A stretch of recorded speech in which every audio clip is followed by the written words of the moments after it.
We are talking Indiana Historical Society in the Kitchen. Their Flavors of Heartland series is making its way back. And to tell us all about it, we have Bethany Rockovac here.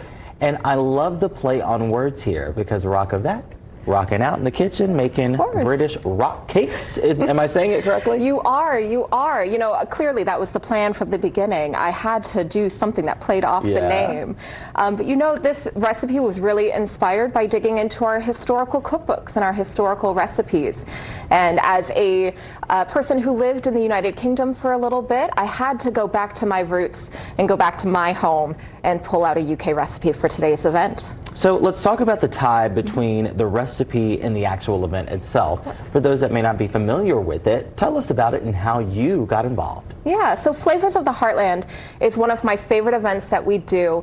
It's all about looking into our family recipes, our community recipes, and our historical recipes to talk about how our foodways, the food that we cook every day, is influenced by the recipes of our past. And you know, in that true melting pot fashion, we're pulling different culture communities together through our food and forming connections with our past. So this is one way that I get to stay connected with my own past out of the country. So we cannot talk about this and reference it without actually picking one up and actually showing the viewers. So first thing I want to talk about, a lot of people may be thinking, okay, rock cake, what is that exactly?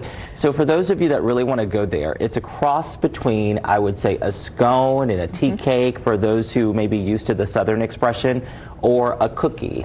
It's kind of like a cross between all of that. It's really a cross between all of that. It has kind of the taste and texture of a biscuit that we would know. It's got kind of that fluffiness. It's got a bit of heft to it, so more like a cake. But then you can throw chocolate chips in it. We've thrown some raisins into ours today, but chocolate chips does turn it more into that cookie flavor that we would know today. Well, it's yummy, that's for sure. And we're going to taste it because you know how I am with food. You've been watching me long enough to know. But we have to talk about how people can go try it out themselves, because people can do that today. Of course. Come down to the Indiana Historical Society at 450 West Ohio Street at 1 o'clock. You can watch me talk through the steps of how to make the rock cake. We're going to go through each of the steps. We're going to talk through the history of the rock cake, which dates back to 1860 and is popularized during World War II before it makes its way over to the U.S. So we'll do that at 1 o'clock today until 3 p.m.